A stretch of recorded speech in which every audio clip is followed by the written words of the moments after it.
আসসালামু আলাইকুম ওয়া রাহমাতুল্লাহ। ইবলিস শয়তান কিভাবে মৃত্যুবরণ করবে, কতটা যন্ত্রণার সাথে ইবলিসের প্রাণ হরণ করা হবে এবং কবে সেই মহেন্দ্রক্ষণ প্রাণ মাত্রই মৃত্যুর স্বাদ গ্রহণ করবে। ইবলিসও তেমনি আল্লাহর সৃষ্ট একটা প্রাণ, তাকেও কোনো না কোনো দিন মৃত্যুর স্বাদ অবশ্যই গ্রহণ করতে হবে। দুনিয়ার জীবনে আমরা প্রত্যেকেই একটি নির্দিষ্ট হায়াত নিয়ে প্রেরিত হয়েছি।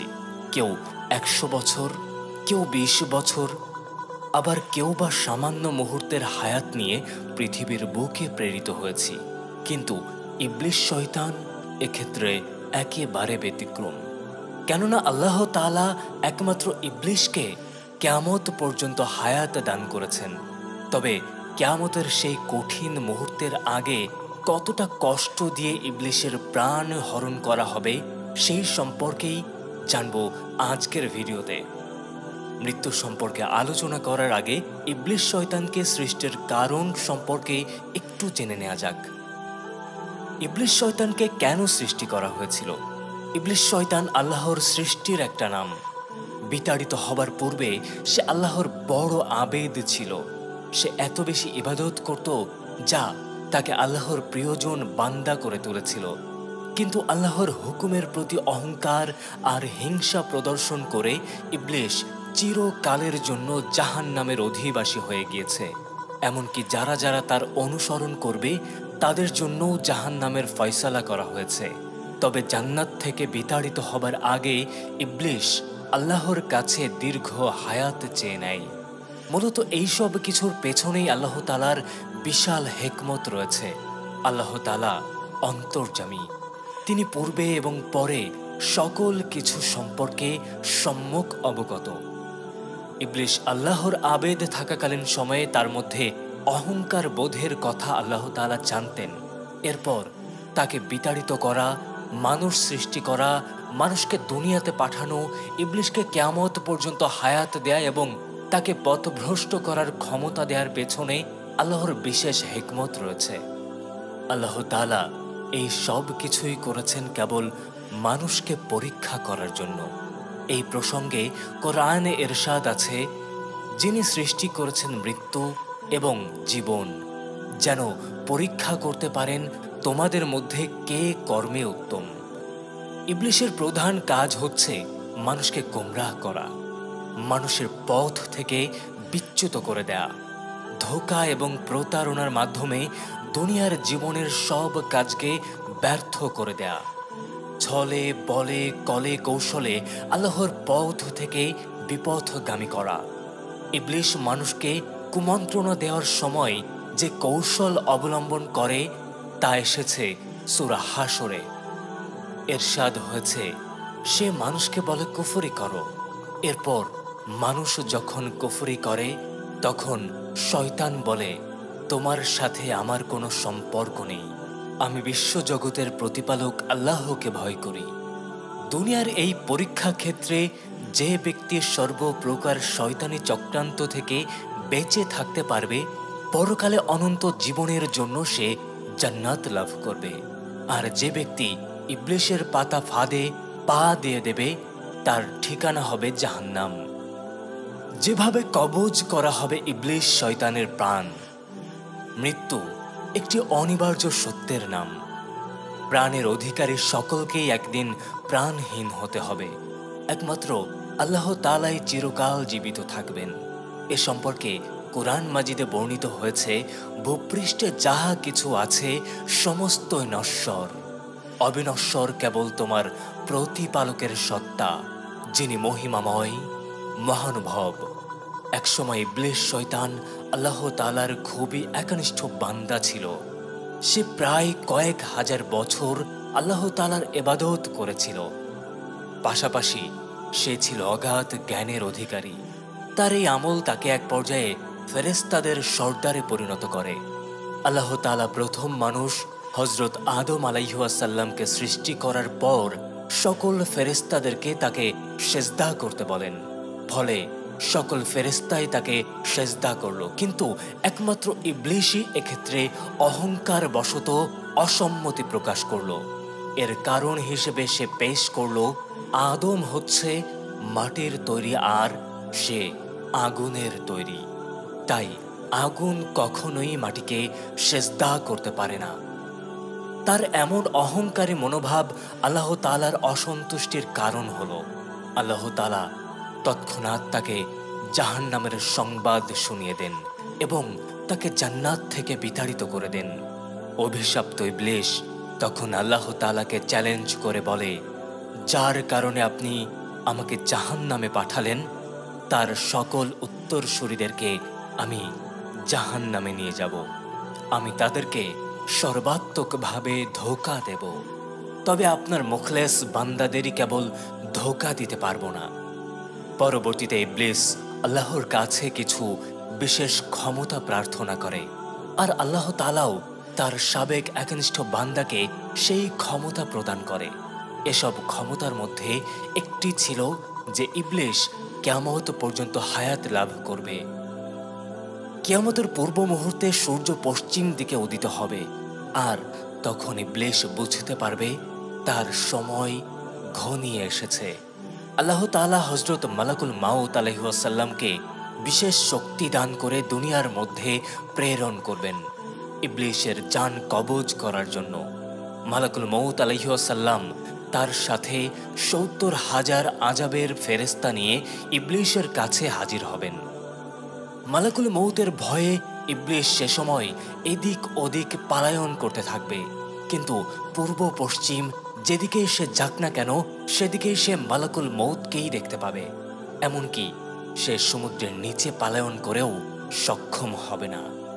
একসময় সে হযরত আদম আলাইহিস সালামের কবরের পাশে গিয়ে দাঁড়াবে আর বলবে, হে আদম, তোমার কারণে আমি লানতগ্রস্ত।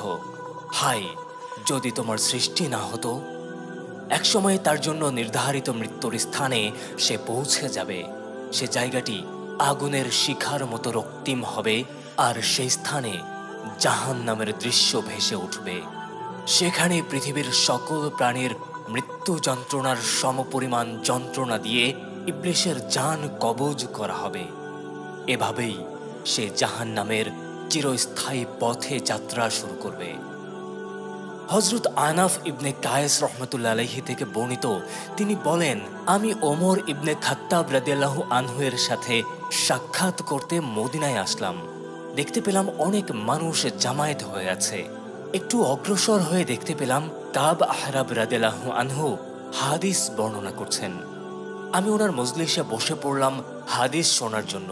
তিনি বললেন, আদম আলাইহিস সালামের ওফায়েতের সময় ঘনিয়ে এলে তিনি আল্লাহর দরবারে আরজি করবেন, হে আমার প্রতিপালক, আমার শত্রু আমাকে মৃত অবস্থায় দেখে ভীষণ আনন্দিত হবে, কারণ তাকে একটি নির্দিষ্ট সময় পর্যন্ত অবকাশ দেয়া হয়েছে। তখন তাকে বলা হলো, হে আদম, তুমি জান্নাতে প্রবেশ করো। আর অভিশপ্ত ইবলিসকে অবকাশ দেওয়া হয়েছে যেন সে পূর্ব এবং পরবর্তী সকল মানুষের মৃত্যু যন্ত্রণা একাই ভোগ করতে পারে। হযরত আদম আলাইহিস সালাম আজরাইলকে বলবেন, ইবলিস কিভাবে মৃত্যুবরণ করবে বিস্তারিত আমার নিকট বর্ণনা করুন। আজরাইল আলাইহিস সালাম তা বর্ণনা করলেন। হযরত আদম আলাইহিস সালাম বললেন, যথেষ্ট হয়েছে। তখন সমবেত লোকেরা আওয়াজ করে বলল, হে আবু ইসহাক, আল্লাহ আপনার প্রতি রহম করুন। কিভাবে ইবলিস মৃত্যু যন্ত্রণা ভোগ করবে তাকে আমাদের নিকট বর্ণনা করে শোনাবেন। কাব রাদিয়াল্লাহু আনহু তা বলতে অস্বীকার করলেন, তবে উপস্থিত লোকদের পীড়াপিড়ির মুখে তিনি তা বলতে সম্মত হলেন। কাব রাদিয়াল্লাহু আনহু বলতে শুরু করলেন, যখন দুনিয়া ধ্বংসের সময় এসে যাবে এবং সিংহায় ফুৎকারের সময় নিকটবর্তী হয়ে যাবে, তখন লোকেরা বাজারে ঝগড়া করতে থাকবে, ক্রয় বিক্রয়ে লিপ্ত থাকবে, বিভিন্ন ধরনের গল্পগুজব, আড্ডা আর খেলাধুলায় সময় কাটাতে থাকবে। হঠাৎ বিকট আওয়াজ শুনে পৃথিবীর অর্ধেক মানুষ জ্ঞান হারিয়ে ফেলবে। প্রায় 3 দিন পর্যন্ত তারা বেহুশ হয়ে পড়ে থাকবে, আর বাকি অর্ধেক মানুষ হতবুদ্ধি হয়ে বিমূঢ় বিহ্বল অবস্থায় দাঁড়িয়ে থাকবে। মানুষের যখন এই অবস্থা থাকবে, তখন তারা আকাশ ও জমিনের মাঝে আরো একটি বিকট আওয়াজ শুনতে পাবে, ফলে দুনিয়ার সকল প্রাণী মৃত্যুবরণ করবে। কোনো মানুষ, জিন, শয়তান বা কোনো প্রাণী জীবিত থাকবে না। আর এই সময়টি হবে মহান আল্লাহ রাব্বুল আলামিন এবং ইবলিসের মাঝে নির্ধারিত প্রতিশ্রুতির সময়। তখন আল্লাহ তাআলা মালাকুল মউত আজরাইলকে বলবেন, পূর্ব এবং পরবর্তী সকলের সংখ্যা অনুযায়ী আমি তোমাকে সাহায্যকারী ফেরেশতা সৃষ্টি করেছি, আর আমি তোমার মধ্যে আকাশ আর পৃথিবীর সকল অধিবাসীর শক্তি দান করিয়াছি। আমি আজ তোমাকে রাগ আর ক্রোধের পোশাক পরাবো। সুতরাং আমার রাগ আর ক্রোধ নিয়ে বিতাড়িত অভিশপ্ত ইবলিসের কাছে যাও, তাকে মৃত্যুর স্বাদ উপভোগ করাও। পূর্ব এবং পরবর্তী সকল জিন এবং ইনসানকে মৃত্যুর যন্ত্রণা ভোগ করাও। তোমার সাথে জাহান্নামের ৭০,০০০ প্রহরী ফেরেশতাকে নিয়ে যাও। তারা যেন ক্ষিপ্ত এবং ক্রুদ্ধ হয়, আর তাদের প্রত্যেকের সাথে আগুনের শেকল থাকবে। ৭০,০০০ আগুনের আংটা দ্বারা টেনে হিচড়ে বের করবে। আর মালিক ফেরেশতাকে ডেকে বলে দাও সে যেন জাহান্নামের দরজা খুলে দেয়।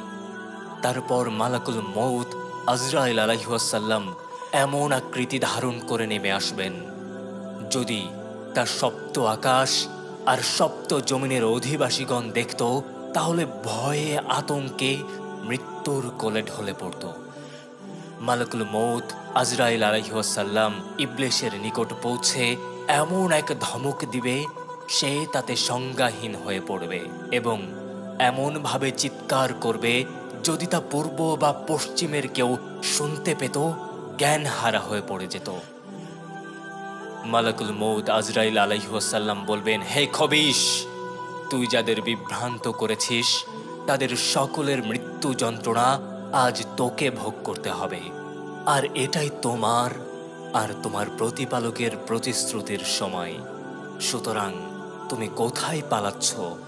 ইবলিস তখন পালিয়ে পূর্ব প্রান্তে চলে যাবে। গিয়ে দেখবে তার সামনেই মালাকুল মউত আজরাইল আলাইহিস সালাম উপস্থিত। তখন সমুদ্রে ডুব দিয়ে অতল গভীরে পৌঁছে যাবে। সেখানেও দেখবে মালাকুল মউত আজরাইল আলাইহিস সালাম উপস্থিত। আর সমুদ্র তাকে জমিনে নিক্ষেপ করবে, তাকে গ্রহণ করবে না। ইবলিস তখন দুনিয়ার এক প্রান্ত থেকে অপর প্রান্তে পালাতে থাকবে, তবে সে পালানোর কোনো পথই খুঁজে পাবে না। ইবলিস তখন আদম আলাইহিস সালামের কবরের সামনে দাঁড়িয়ে আফসোস করবে, হাই, তোমাকে যদি সৃষ্টি করা না হতো। অতঃপর মালাকুল মউত আজরাইলকে বলবে, কোন ধরনের শাস্তি দ্বারা আমার রূহ কবজ করবে? মালাকুল মউত আজরাইল আলাইহিস সালাম বলবে, লাজা, জাহান্নামের শাস্তি দ্বারা, সাকার জাহান্নামের শাস্তি দ্বারা এবং জাহিম জাহান্নামের শাস্তি দ্বারা, বরং এর চেয়ে আরো বহু গুণ বেশি শাস্তি দ্বারা। ইবলিস তখন একবার মাটিতে গড়াগড়ি খাবে আর চিৎকার করবে। আবার পূর্ব থেকে পশ্চিম প্রান্তে, পশ্চিম থেকে পূর্ব প্রান্তে ছুটে পালাবে। অবশেষে ওই জায়গায় গিয়ে পৌঁছাবে যেখানে তাকে অভিশপ্ত হওয়ার দিন নামিয়ে দেওয়া হয়েছিল। সেখানে জাহান্নামের প্রহরী ফেরেশতারা আগুনের আংটা নিয়ে প্রস্তুত থাকবে। পুরো পৃথিবী জ্বলন্ত আঙ্গারের ন্যায় জ্বলতে থাকবে। ফেরেশতারা তাকে চারদিক থেকে ঘিরে ফেলবে এবং আগুনের আংটা বিদ্ধ করবে। তখন ইবলিস শয়তান আল্লাহর ইচ্ছা অনুযায়ী শাস্তি এবং মরণ যন্ত্রণা ভোগ করবে। মৃত্যু হচ্ছে আখিরাতের জীবনের প্রথম স্তর। যার মৃত্যু যতটা আল্লাহমুখী হবে, তার মৃত্যু ততটাই সহজ হবে আর ততটাই সুন্দর হবে। পক্ষান্তরে যারা আল্লাহর চরম নাফরমানি করবে, তাদের পরিণতিও ঠিক ততটাই ভয়াবহ হবে। আল্লাহ তাআলা আমাদের উত্তম মৃত্যু দান করুন। আমিন।